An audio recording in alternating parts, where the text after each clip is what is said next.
And there always are a few, what do they call themselves these days? Libertarians or other. I'm playing with you a little.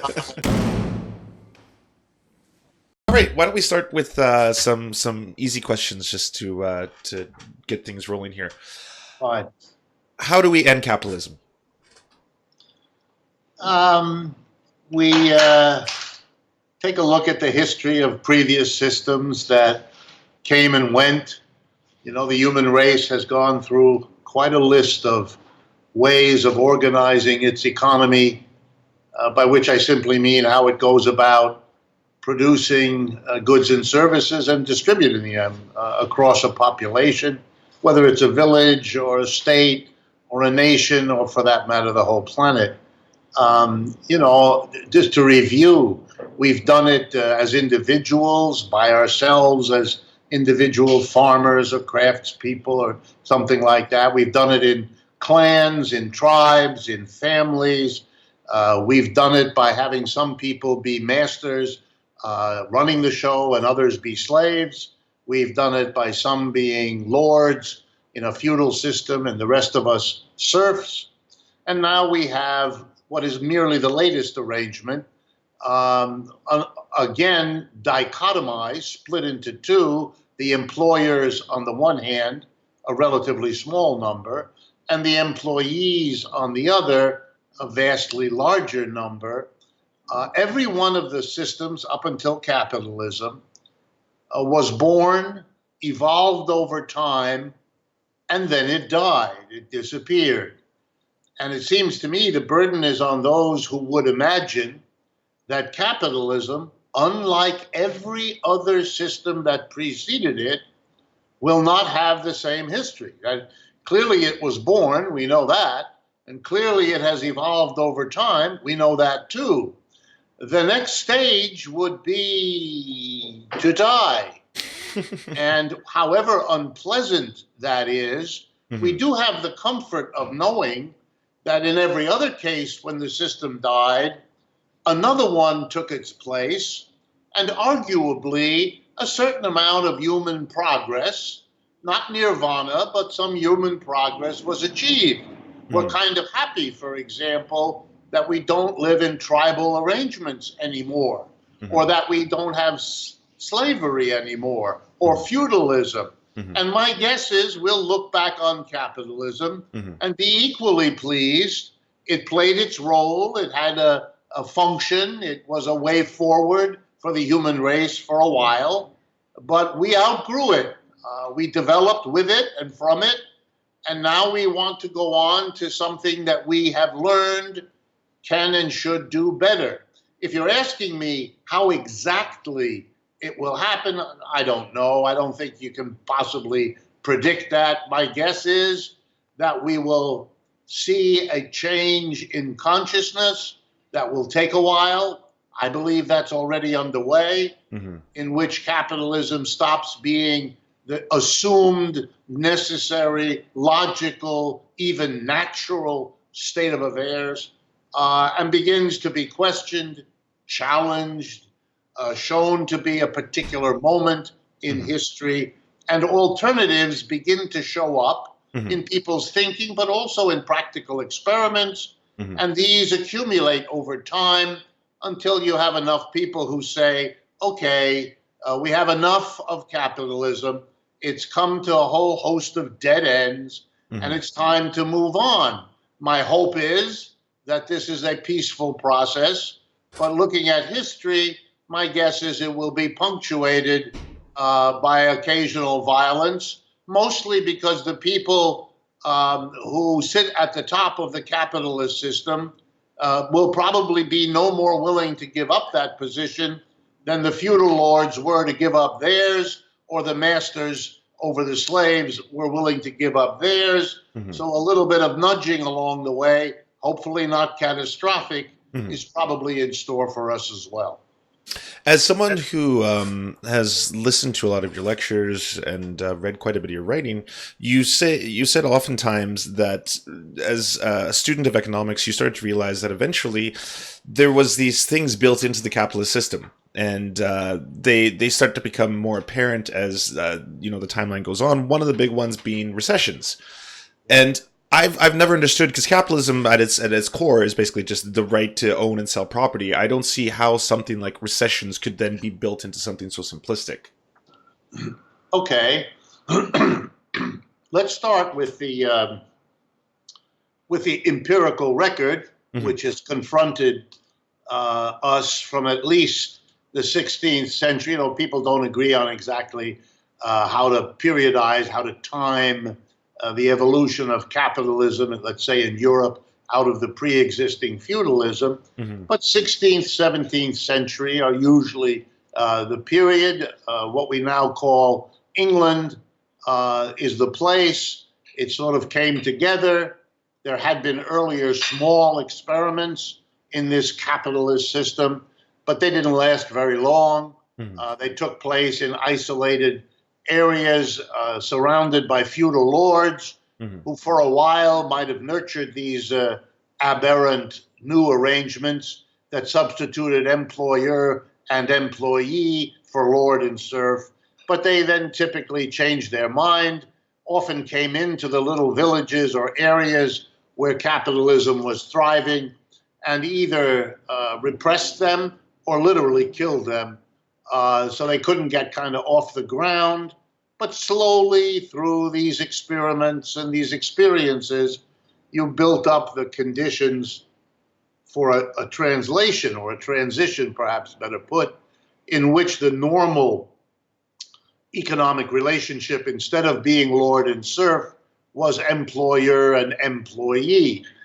And here's the empirical record. Wherever that happened, as it spread from England to Western Europe, then to North America, Japan, and eventually the whole world, wherever capitalism settled in as the dominant prevailing economic system, it experienced a very weird instability.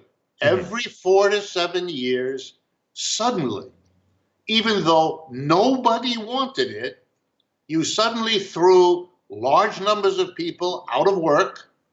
They were just as productive as they had been last week or last month. They were making stuff that everybody wanted to consume last week or last month. So suddenly they're thrown out of work. Large numbers of businesses cut back on production or go bankrupt or out of business altogether. With unemployed people and unutilized businesses, the tax revenues of governments, local, regional, national, shrank, meaning those governments could do fewer things for the people that they represented or that they controlled, even though it was a time of economic downturn when people needed more, not less, from the government. So everybody thought this was all craziness. But it has been the case every 4 to 7 years on average. That's an average, so that, for example, the so-called recovery we're in now, which usually is dated back to having begun around 2009, is sort of 8 to 9 years old, which puts it a little bit longer than the average. That happens sometimes. So the empirical record is unequivocal that this is a system that, in addition to having natural problems that give it a certain up and down quality, in addition to having warfare from time to time that gives it an up or down quality, that slavery had too, and that feudalism had too. But what capitalism adds is separate from, in addition to, warfare and nature as potential causes for instability, there is something built into it that seems to do that, since no matter what the conditions are, as varied as Africa is from Holland or that China is from Paraguay, wherever it goes, this system, it brings this instability with it. It has led me, when I give classes, for example, to look across the podium to my students and say to them, if you lived with a roommate as unstable as capitalism, you would have moved out long ago. Yeah, of course. And here's the punchline. Capitalists know this. I'm not telling you anything that any student of the system hasn't already noticed and picked up on. Every language is replete with words for recessions. There's a recession, there's a depression, there's a downturn, there's a cyclical phenomena, there's a business cycle, there is a crisis. I mean, the language is full because it is such a recurring experience. And everything imaginable has been tried by the capitalist system across the world to stop it. Every president since Roosevelt has promised the American people, since every president has presided over at least one of these, sometimes more than one, every president has said, if you follow his policies, not only, he says, staring into the microphone and the camera, not only will it get us out of this one, but my policies will make sure we don't impose on our children and grandchildren these kinds of terrible downturns. Every president promised it. Absolutely no president ever delivered it. And Mr. Trump is about to find out exactly the same story. So the empirical record is unequivocal. So you could, and some people who defend capitalism throughout its history have tried, you could try to find some external reason. Every downturn is unique because it happens in a unique time and in a unique place. So everyone has, every recession is like every snowflake. It's a little different, but that doesn't prevent us from saying, here are some things that snowflakes have in common. For example, they're cold and they melt. In the case of recessions, you can always point to something unique. Now you can point to the level of debt that governments, corporations, and individuals have taken on in the last 20 years is stupefying. Or you can point to the China-American trade war. You can always point to a lot of things, but the periodicity, the repeat, the universality suggests it's an internal mechanism. But wouldn't that be kind of more suggestive that it's endemic to humanity itself? By the way, I'm asking these questions just to kind of hone my own understanding of these topics. I'm basically putting on my Fox News hat for just a little bit of this interview. But so wouldn't that, instead of saying that this is directly a part of capitalism itself, it's more about our manipulation of it, as well as the class antagonism that's put in from the intergenerational wealth that's handed down from one certain class to another, for example? Well, again, I would start with the empirical record. The empirical record of slavery and feudalism doesn't have this. The empirical record of other systems doesn't have this. This seems to be a uniquely capitalist kind of arrangement. And there really isn't that big a mystery as to why this is. And maybe that would be a better way to get at it, to specify, in a sense, what the mechanism is, as best those of us that have tried to figure it out can do. And there is a huge literature. I should mention that in the wake of the worst capitalist downturn, which was the one in the 1930s, and which remains the #1 disaster, what has been happening since 2008 ranks as #2 in the second worst crisis of capitalism. But the 1930s, in the wake of that, you saw literally an army of economists, political scientists, historians, and a whole host of other people desperately trying to explain the obvious, to answer the obvious question. Why does this happen? Why does it happen recurringly? And what in the world can we do either to eliminate it, which would be the best thing, or at least to make them happen maybe less often, or when they happen, make them be rather short and shallow rather than long and deep. We even in the 1930s produced literally a whole new economic theory named after John Maynard Keynes in England and called ever since Keynesian economics, whose whole premise was to explain the Great Depression of the 1930s and to provide literally the analysis and the recipe book for how to cope with them, stuff that we now call monetary policies and fiscal policies and all the rest. Despite all of that, the reality is that as soon as the Great Depression was a few decades behind us, as soon as we were no longer in the 1930s and we're now in the 1950s and 60s, the ideological need to get away from admitting that capitalism is besieged by this internal instability, which threatens all people with something nobody wants and does so every 4 to 7 years, led the profession of economics, which I have been part of all my life, but also many others in America, to imagine crazily that they had somehow beaten this system, that they didn't have to worry about it, that it was okay, we had another one, but it was not as bad as the 1930s, and so we could safely do what? In the 1950s, most curriculums in economics in America had a course called the business cycle. If you go through curriculums in America today in economics department, it will be a rare one that has any such course on the curriculum listed for students to even choose, let alone mandatorily study. So we have a long history of not wanting to look this, I was about to say gift horse, but it would be better to talk about a dead horse or a limping horse. Or a butter horse. Closely. Anyway, here's the basic theory. What capitalism does, at least to a greater extent than other systems, is to introduce a very peculiar institution into everybody's daily life.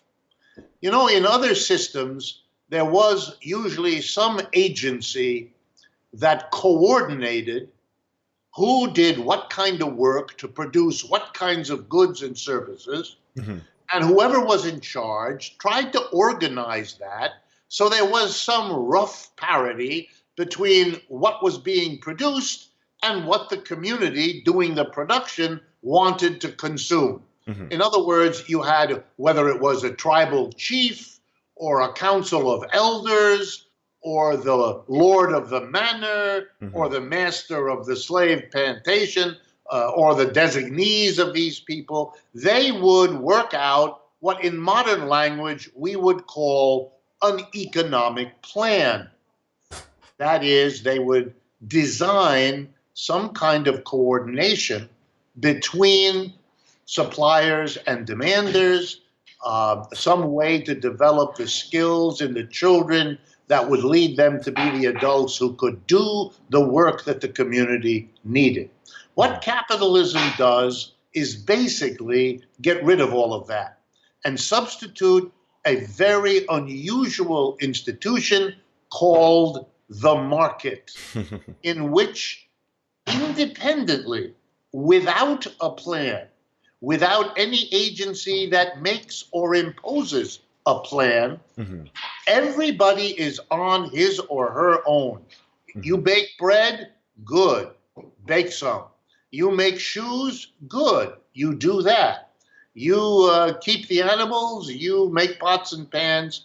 And then when you're done, we will all gather in a little field on the edge of our community, and we will bargain with each other. And compete with each other. Yes, fine. Although that assumes that there's more than one of each of them. But fine, you can have that. Doesn't really matter. Whether there's one baker or 10, they come with their bread, and they try to unload the bread because they need shirts. And they cut a deal with the shirt makers. I'll give you X loaves of bread if you give me Y shirts, and so forth and so on. And this is all fine. Yeah. But the problem is that introducing the market introduces an irreducible problem called uncertainty. You know, before, when you had a plan, nature might be uncertain, and the climate and so forth, and politics could be. But you had the chief in the community or the lord of the plantation or whatever, making sure that there weren't a crazy number of people making bread out of all proportion to the desire for bread in the community and vice versa. Now you don't have that anymore. Every producer is on his or her own. And if you take that competition you mentioned seriously, then every producer has a carrot and a stick. The carrot is, oh boy, if I produce more bread and I can sell it, I will have more of everything else that I might want in exchange. On the other hand, if I produce a lot of bread and incur all kinds of costs doing so, and I've made a mistake that the demand isn't there, I will be stuck not only with bread I can't sell, but a reduced income that will impinge on what I can buy from anybody else, because there'll be too much bread in the market, and the people with shirts will find someone else to exchange with at the expense of what I can get for my bread.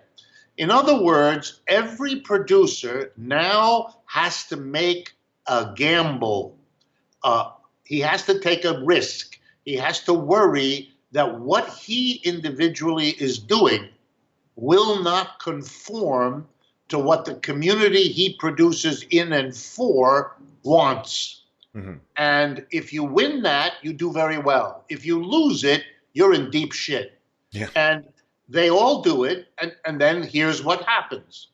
In their struggle, each by themselves, in competition with others, and therefore having an incentive to hide their own calculations from the others around them, you can easily get a situation where, to take my same example, too many bakers made the decision to produce too much bread.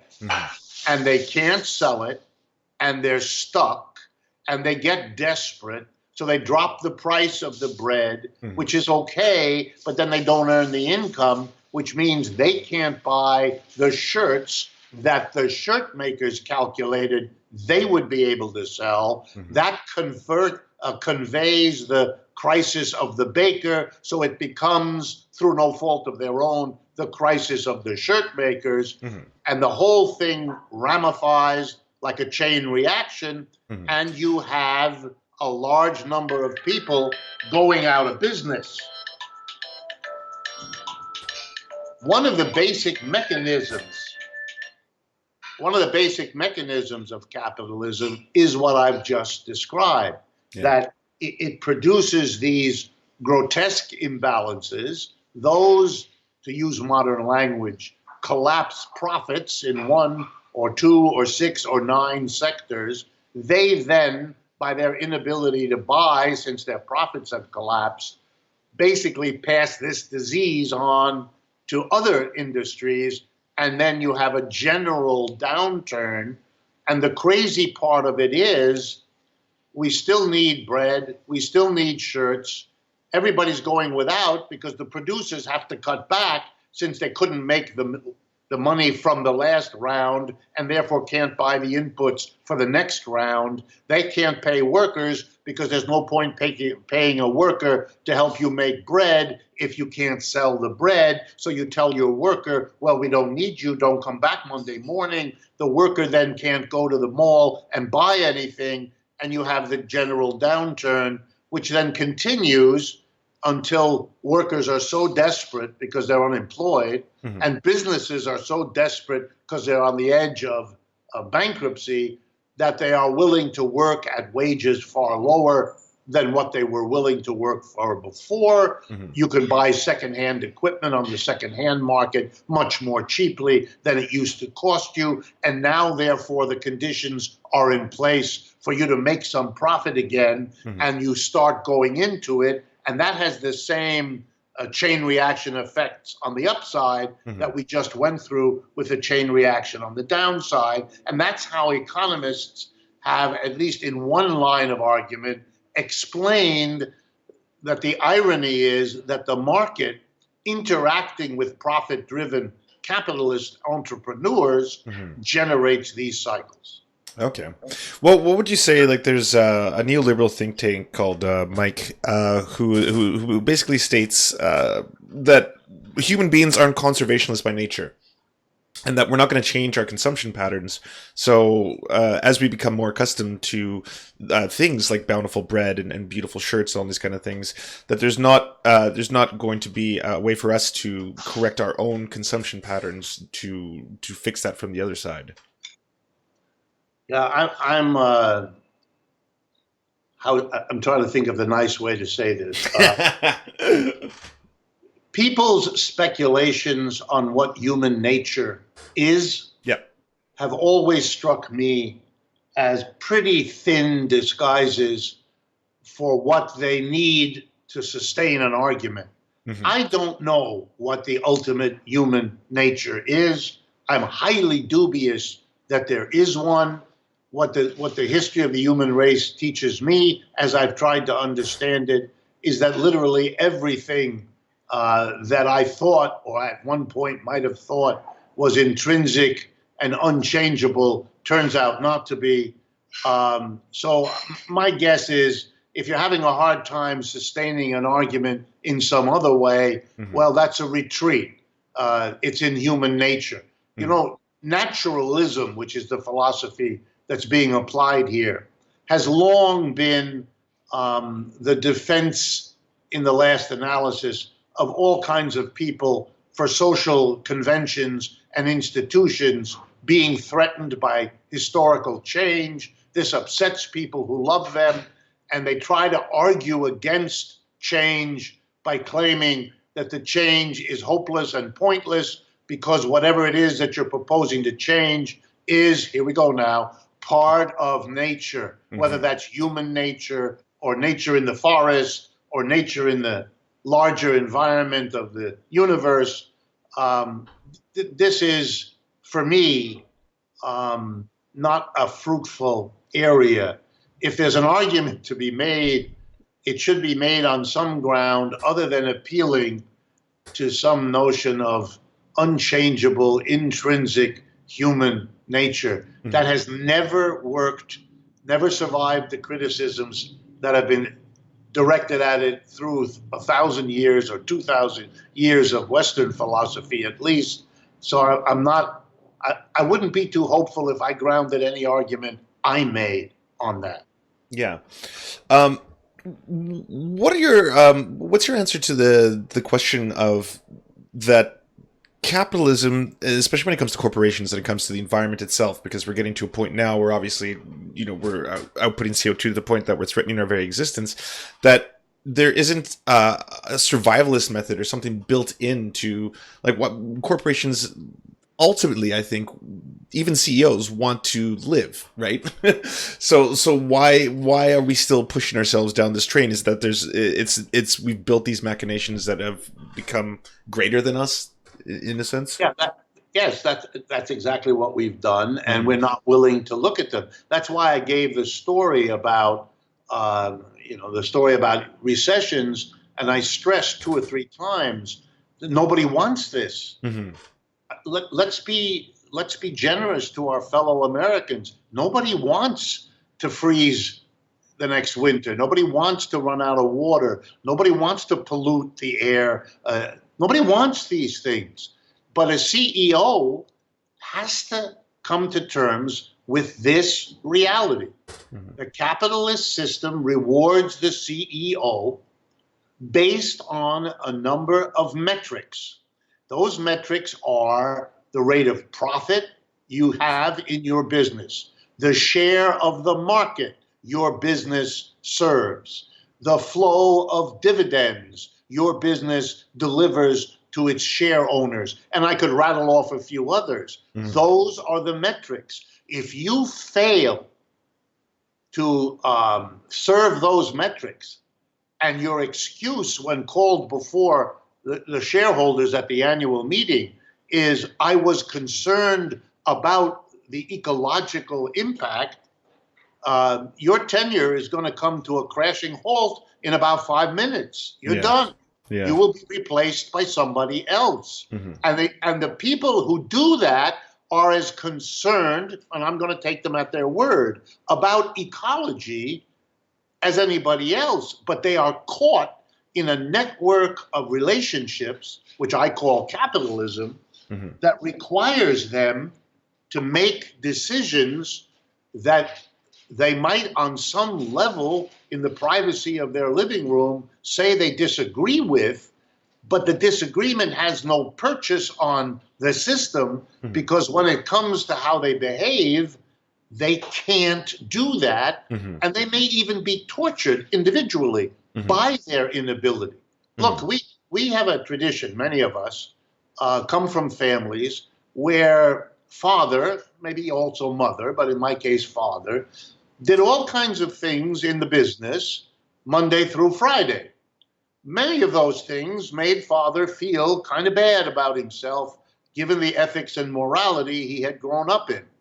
So it gave him a great solace on Sunday to go and sit in a special building with stained glass windows, where a very nice man said to him that if he could only pray in the following way and ask for forgiveness and go through a variety of rituals, he would at least reduce, if not erase, what he did from Monday to Friday. And he went on Sundays because he really did feel better. By the next Sunday, he needed it again because in the intervening weeks, once again, he had to do things which put food on the table and sustained our home. You get the picture. The system is the problem.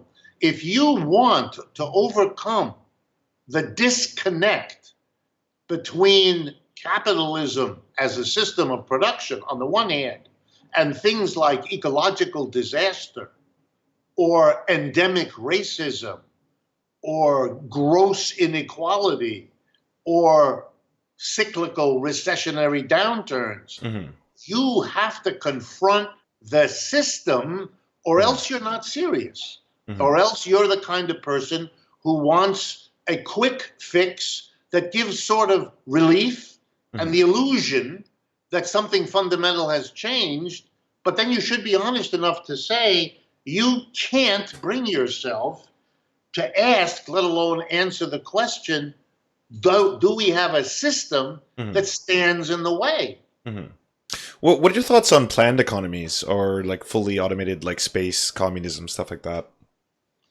Well, you know, it seems to me that part of the problems of capitalism, not all of them, but part of them are a product of planning, or rather the absence of planning. Yeah. And I always find this terribly ironic to explain to people. Why? Because if I ask you or people like you and I, tell me the name of some big corporation that you admire, that you think is either well run or very efficient or whatever. And you gave me, I don't know, I'm just picking something out of the hat, maybe DuPont Chemical or Google or, you know, any one of them. I would be able, it wouldn't take me more than 5 minutes to show you that what goes on inside that corporation that has a lot to do with your admiration is planning.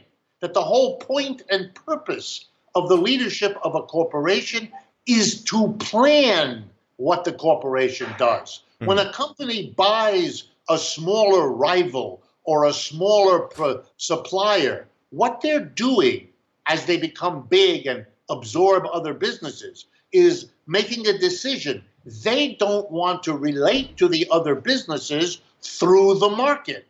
They don't trust the market. They don't know what they'll have to pay. They don't know whether their supplier will find somebody else. They want to, what we call, vertically integrate. They want to remove the market. The very institution they celebrate on the 4th of July, they are busily getting rid of most of the rest of the year, like the story of the father and church. So this disinterest in planning is a kind of pathology of capitalism because it is so internally inconsistent, and I'm trying to avoid the word dishonest. Having said all of that, I would argue that planning is a much better way to address the problem of recession.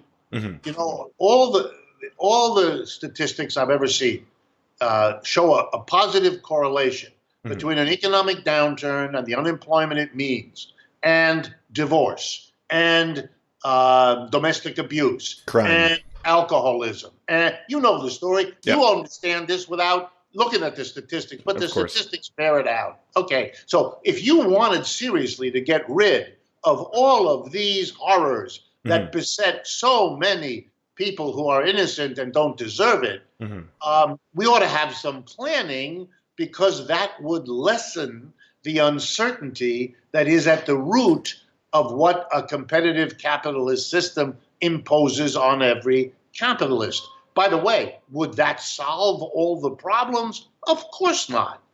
In a planned economy, for example, let's take the ones that are in people's mind: the Soviet Union in the 20th century, and the People's Republic of China now. The last 40 years.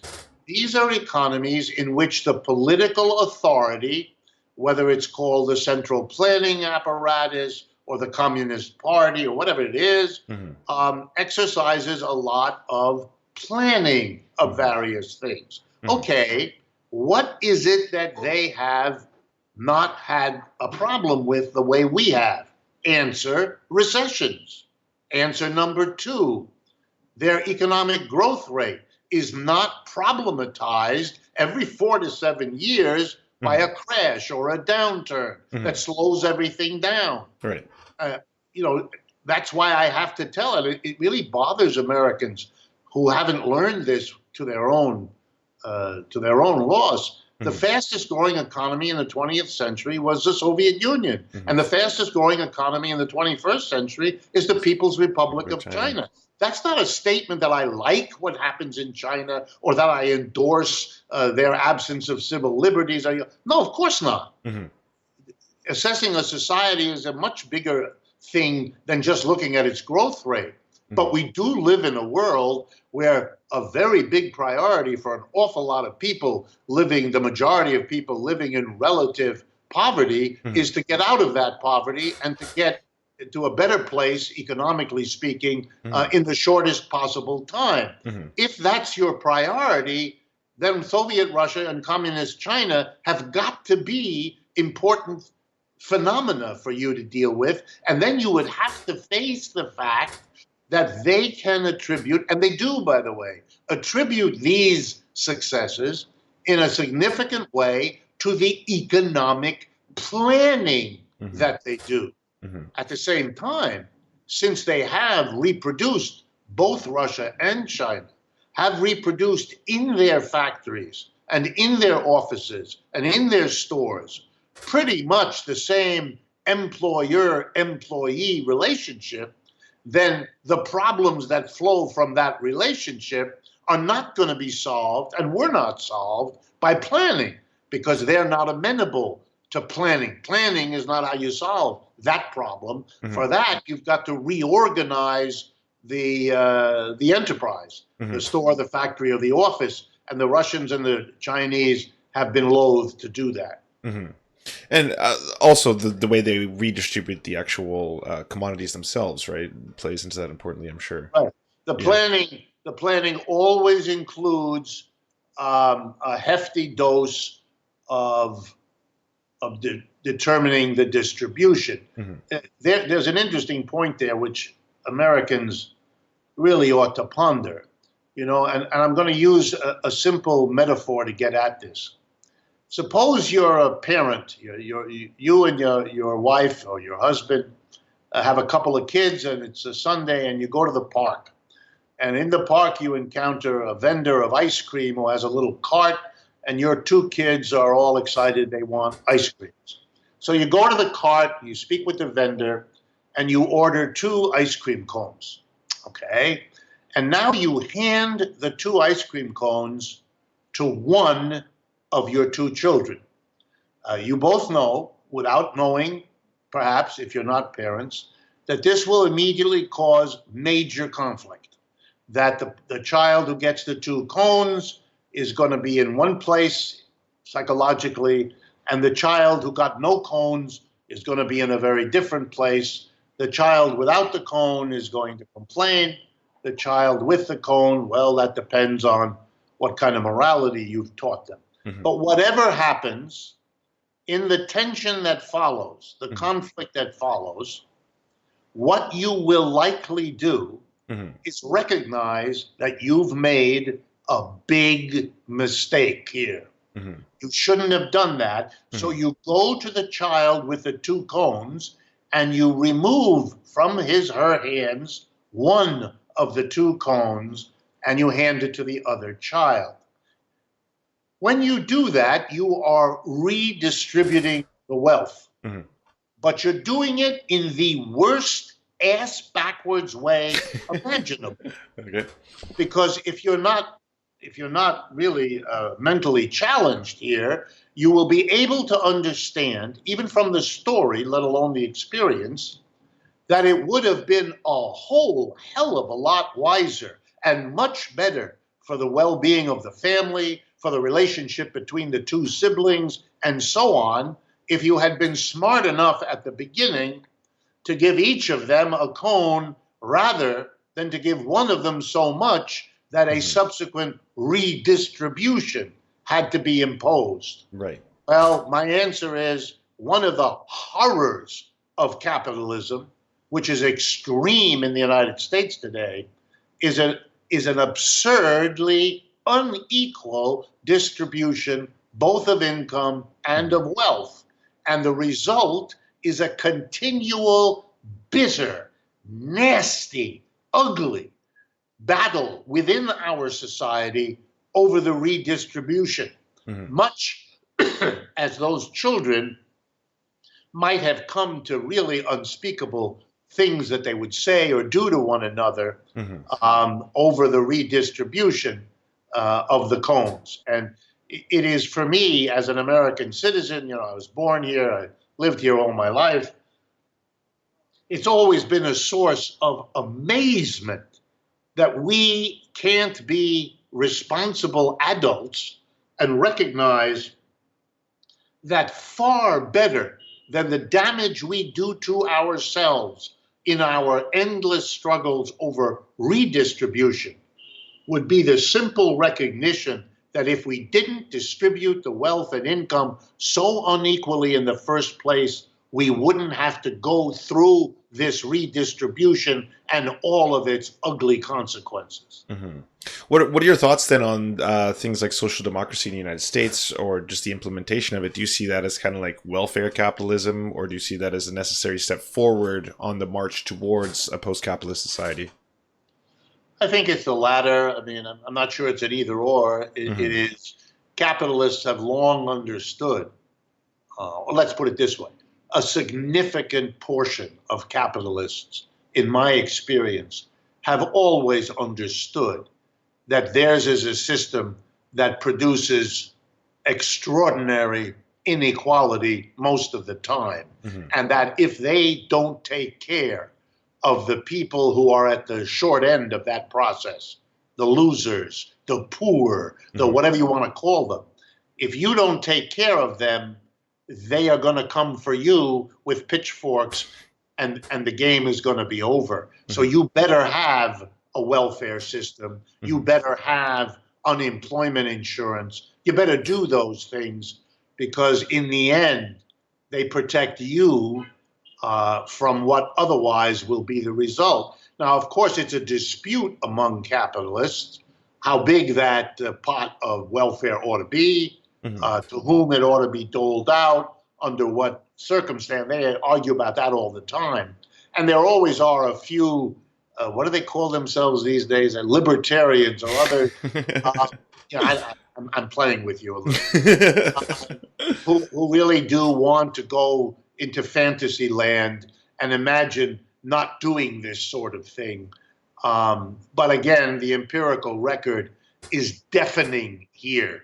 Yeah. Whether you go back to the 17th century and the poor laws in England, or every other capitalist society that has ever evolved, including some who started out doing nothing for the poor, it wasn't very long before the consequences of that Mhm. drove them to whatever compromise amongst themselves they arrived at, Mhm. where they provided all kinds of support to the people who come out at the short end of the capitalist distribution.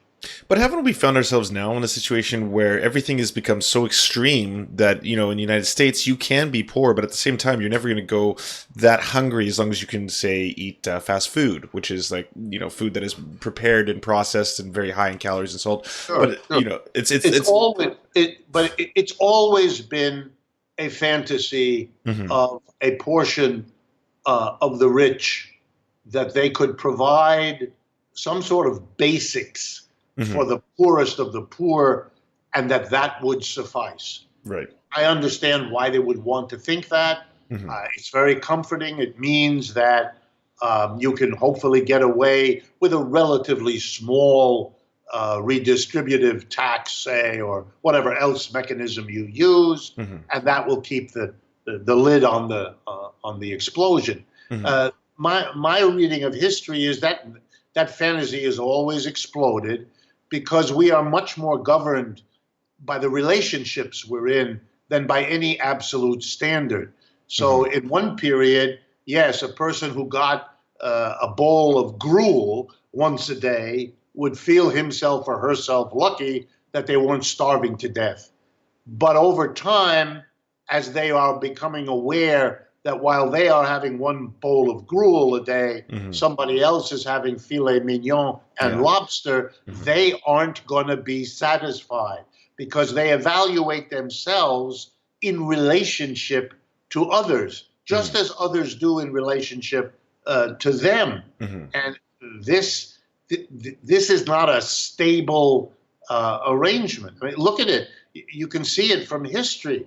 Mhm. After World War II, or in the late 30s, when you had probably the most self-confident working class movement in the history of the United States, coming out of the Great Depression, having built an alliance between the CIO, the two socialist parties, and the American Communist Party, Mhm. you had tens of millions of Americans thinking to themselves, hey, I can redefine what a working class lifestyle is. Mhm. And boy, have I got items on my agenda. Mhm. Give you an example. I spent my adult life as a professor, most of my time, Mhm.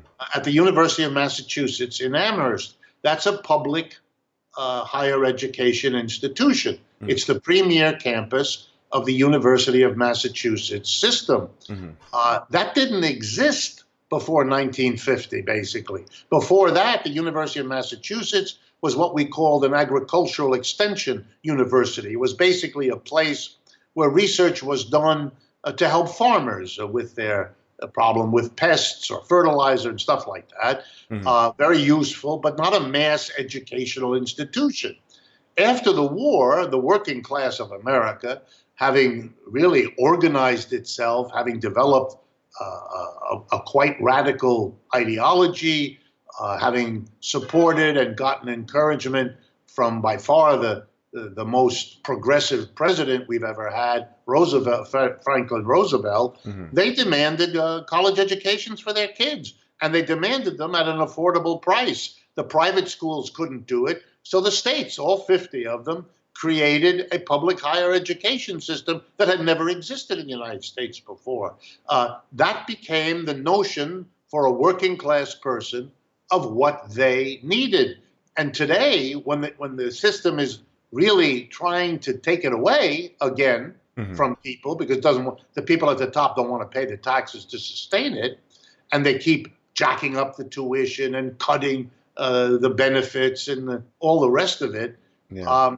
The working class in this country is holding on uh, with desperate hands and fingers Mhm. and is being only separated by loading them up with levels of debt that make it literally unsustainable, Mhm. in the hopes that they all decide that it's not worth it because you can't get a good enough job or you can't get a good enough income to justify the level of debts you'll be loaded up. In other words, to so encumber it that the working class will decide that its own best course of action is to give up what it had earlier decided was a basic requirement of a working class family, namely to give their kids a college education.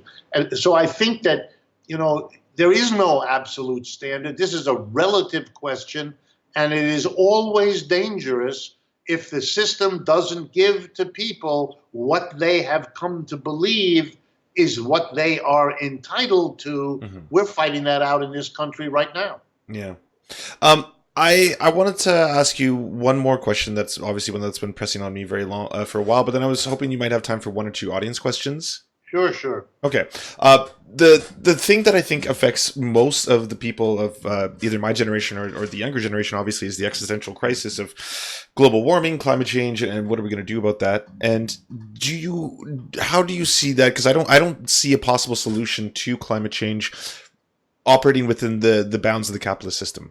Because there's not a profit motive behind solving climate change. In fact, it's quite the opposite, right?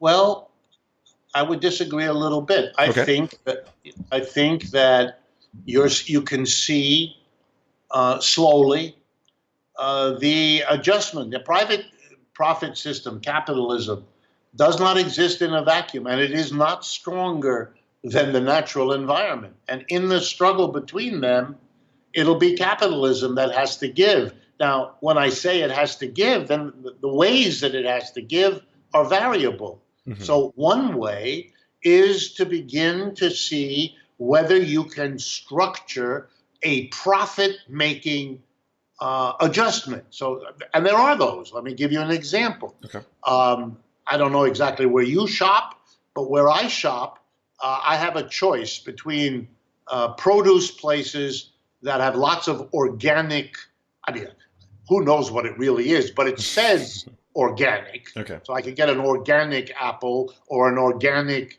lettuce or whatever it is. Mm-hmm.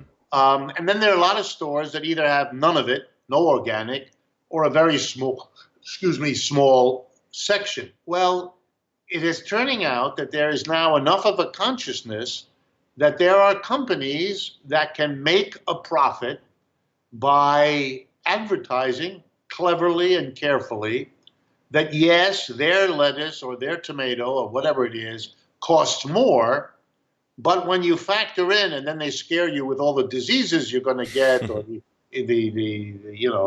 lose a leg if you eat these other bananas or whatever it is, that they can make a profit. And in the end, I have noticed, I'm sure you have too, that over recent years, the quality and quantity of choices for organic foods keeps growing, and the portion of the supermarket aisle devoted to them is growing at the expense of the conventional or the non-organic. And so it seems to me, Whole Foods was able to become an important institution before it sold itself to Amazon, but it was able to become an important institution because it made a real thing out of that, allowing you, for example, even to pay higher prices when you didn't get something organic, simply because Whole Foods had been able to market itself as an institution you ought to support with a few extra pennies per pound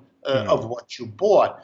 People buy fair traded coffee that way. There's all so there are ways that capitalism responds. I mean, the old argument of the defenders of capitalism, which is as old as the system, that the market is this wonderful institution because it creates incentives. Right. For example, if there's a scarcity of something, and we allow, for example, milk, a classic example of a socialist argument. If the demand for milk includes poor families with lots of children and rich families with lots of pets, the rich families can and will bid up the price of the scarce milk until it's $25 a quart, whereupon the poor people will forego the milk and their children will be less well fed. And the rich people who can easily afford the $25 a quart will get the milk and have happy cats as a result. I use that as an example that the market distributes in a very particular and peculiar way, which clashes with most of the morality and most of the ethics of most people in America, at least according to everything I've ever seen. Well, the answer to that criticism has always been, wait a minute. When the price of milk goes up like that, it creates an incentive for farmers who might have been doing something else to switch to milk, you see, because look at the profit they can get at these crazy high prices. So that the market is a signaling mechanism, which, if it is allowed to function, will produce a result that at least lowers this immoral.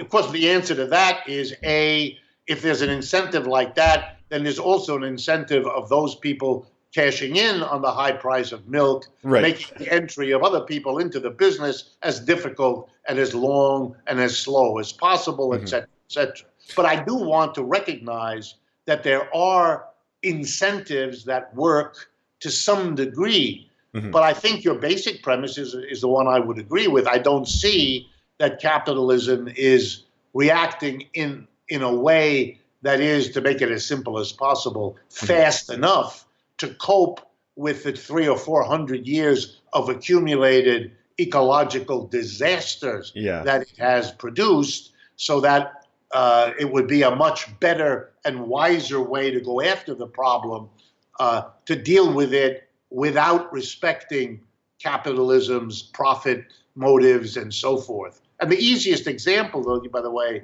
if you're ever interested, is transportation.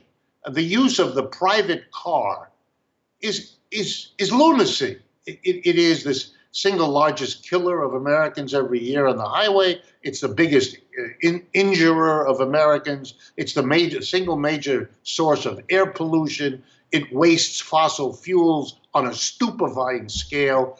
If we had, and by the way, I should rephrase it, if we went back to the reliance on street railways in our urban areas, buses and vans and so forth, we could have a super good transportation system without a private car for the average person. At the edge of every city, there would be lots where cars are maintained. We already have that. We call it Hertz and Avis, but it would now be a government entity. When you actually needed a private car for some extended trip, you would go there and get it. Mechanics would maintain it. The number of cars to be produced would be 1/10 of what it is now, if not less. And therefore the pollution and the killing and the you name it would all be reduced. This is lunacy. And if you know about the history in this country, you'll know that General Motors is famous in the 1930s and 40s for buying politicians and demanding in return that they rip up the street railways, the tracks, literally in the street, so that there would not be the alternative to the private car. Oh, absolutely. And I mean, more so to your example, I was going to bring up the fact that, say, David Koch, who just passed away, right?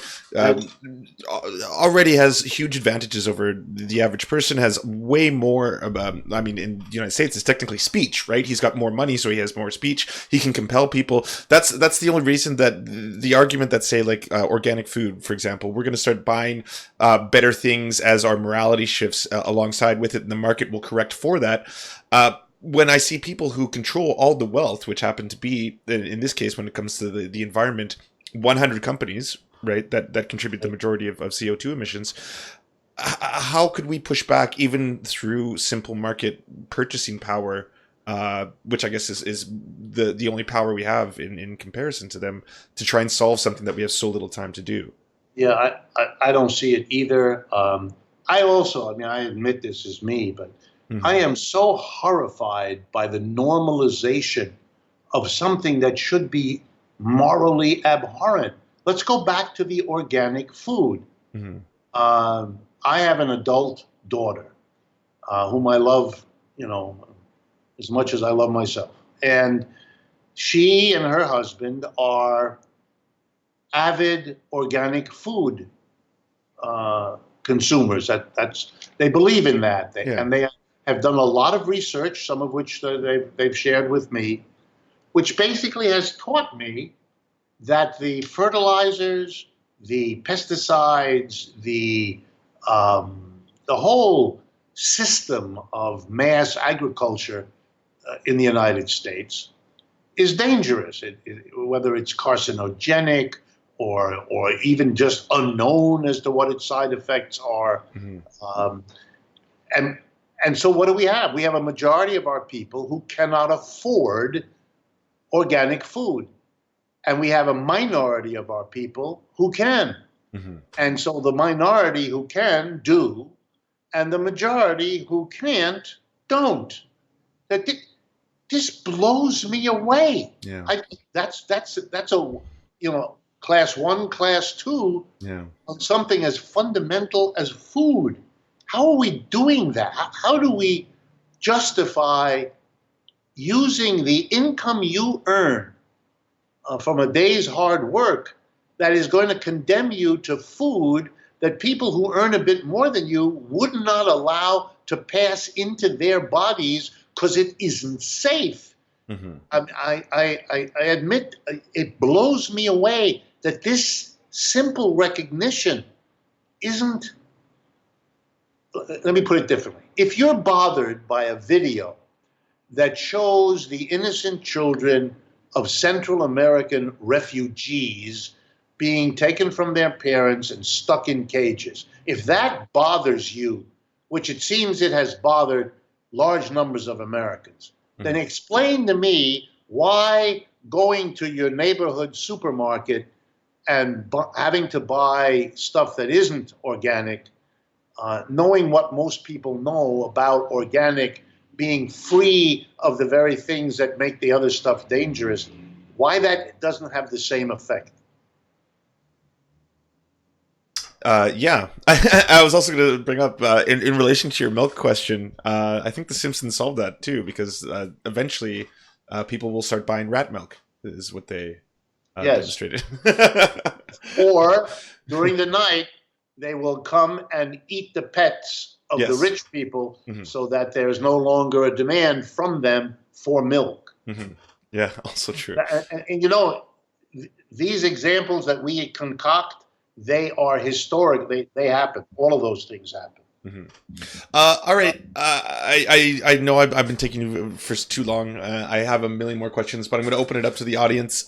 If anyone has a very pressing question, I know a couple of people have been asking me the same thing over and over and over. And while you guys are getting ready, how much time do you have, Richard? 1 or 2?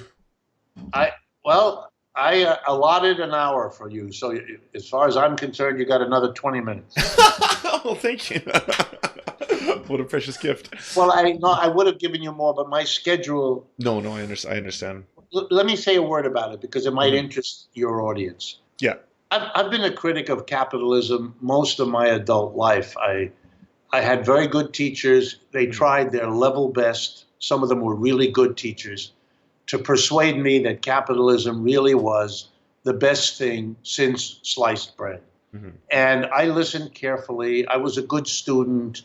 But they just didn't persuade me. And the older I got, the more clear it came to me that this system had its time, did its things, some of which were good, but its time, it's over. It needs to give way to something better. And I've said that most of my life. But in the last 6 or 7 years, I've done more public speaking, invited public speaking, than in the previous 40. I do my own radio and television show every week called Economic Update. It goes out to about 55 million American televisions. My schedule is overwhelming, and that itself is a symptom, a sign of change in the United States, far beyond anything like me, a critic of capitalism, ever imagined I would live to see. Oh, but you're saying because the demand for your content is so high. It's overwhelming. It's something, we see Donald Trump and we see the right wing in America and so forth. But something very fundamental changed in and after the 2008 crash. And that, whatever that is, because I'm not clear on what it all is, has also created an audience for me that is literally overwhelming. I'm very grateful. I'm not going to deny for a minute this is a wonderful experience I'm having. I feel like a leaf caught in some tremendous rushing river going I don't even know where, but giving me one heck of a ride.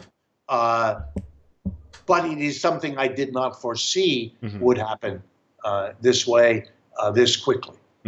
Well, I mean, if I could put on my meritocratic hat for a second, it's also because you're quite affable and pleasant to listen to, so I'm sure that has something to do with it.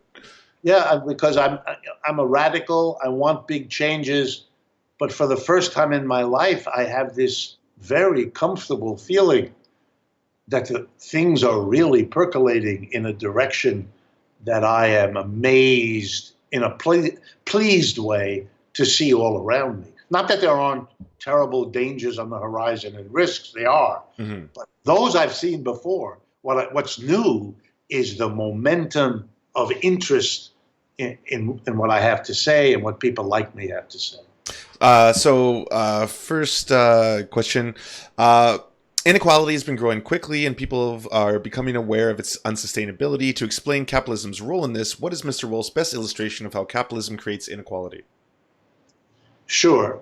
There are two ways to earn a living in capitalism. One is by working. We call that selling your labor power, selling your capacity to work to an employer who is willing to pay you so that the employer can get the benefit of the way you use your brains, your muscles, and so forth. The second way in capitalism to earn money is to be the private owner of what we call means of production, non-human inputs, land, cash, machines, factories, office buildings, all of that. And in a capitalist system, we allow something which, if you think about it, is extraordinary. We allow all of the means of production, other than human labor power, to be privately owned. And what that means is that the private owner, let's say John and Mary, the private owners, by being owners, this is what the law says, they can withhold their property from production. The rest of us, the vast majority, have no means of production. We don't own any land, we don't own any factories, we don't own enough cash to make a difference, et cetera, et cetera. So what we have to live on is selling our labor power, but the only way we can do that if there is production. So somebody wants to hire us to make the machines work, to make the raw materials transform. And the only way we can do that is if the people who own the means of production make them available. We give them the right to withhold them. Imagine an ancient tribe living in the woods, hunting. And suddenly, one of the members of the tribe announces to everybody else, just for your information, he says, I am now the private owner of these woods. And if you want to hunt animals in there, you either have my permission and then you can do it, or I deny you my permission and then you can't. And the tribal members turn to this person and says, you're crazy because that's how we live. You can't withhold from us as an individual what the rest of the community requires to live. To which the owner says, oh, yes, I can. I'm the private owner, and if you set foot in my woods, I will call the police who will come and beat you up and throw you in jail. Wow. The community is then chastised and in horror enters into a negotiation with the owner of the land. And it goes like this. I will make the woods available to you, but every third animal that you catch and kill, you've got to give to me. It's my fee. It's my rental. It's my, whatever the words are, don't matter. My tax, yeah. Well, it's a little different, but in order to get access to my resource, without which you can't live, you've got to give me a share of the produce of your labor. I don't do anything. I just have a title called owner. Well, in capitalism, if you own a building, a factory, an office, if you own raw materials, if you own the money needed to run all of this, if you own the land on which it all takes place, that's what you do. You basically say to the rest of us, we workers, you either do it under our terms, which is you give us a portion of what you produce, or you can all drop dead. You know, you're not going to get my cash. You're not going to enter my building. You're not going to use my land. And so they earn money basically by extorting from us something based on private property. And the irony is there is no limit to this. In other words, we have to pay because the alternative for us is death. And so they are in a position to take more and more, and they do. And we get the kinds of inequality that result.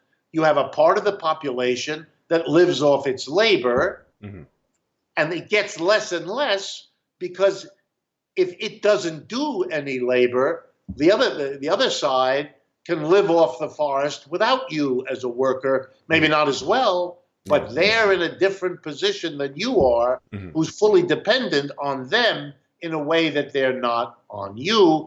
Unless you threaten them, then they become dependent on you not carrying out the threat, which is where these societies usually end up. Anyway, this is a condition of difference between the employer class and the employee class that produces growing levels of unequal wealth, unequal income.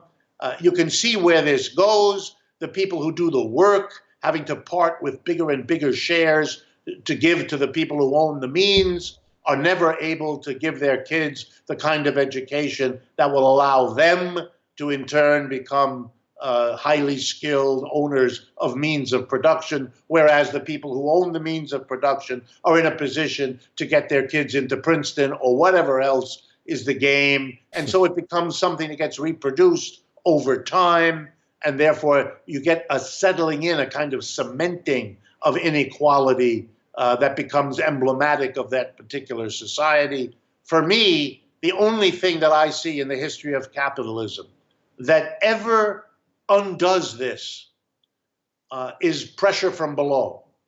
And then it only works for a while. The minute the pressure from below is undone, dissipates, you revert back to the inequality.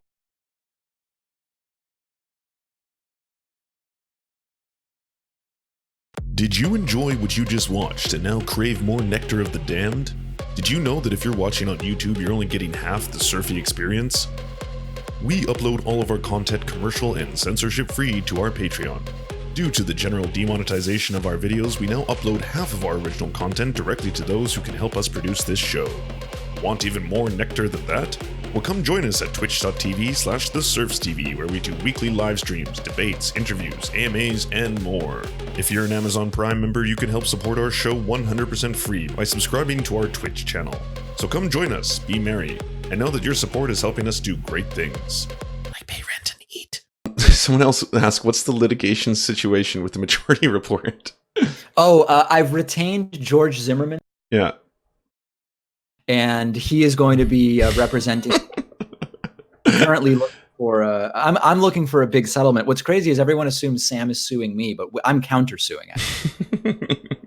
We worship at the altar of Miranda Marone. We'd like to thank you so much for being the official sponsor of the Serfs, and everyone please go check out her SoundCloud and listen to her music and help her because she is helping us. We would like to thank our Lord Ricky Pilgrim. You are the pillar of our entire organization. We'd also like to thank our knights, Josh Mickelson, Schizosaurus, Dr. Zayas, Dylan Burt, Andrea Lynn Epperly, Daniel Kahn, Angela, Jed Lewis, Terry, Todd Buckingham, Beck Hewitt, Todd Lajeunesse, Clement Chutzkoff, Cooper Pilot, Fairtan, Josh Mickelson, and Paul Parfait.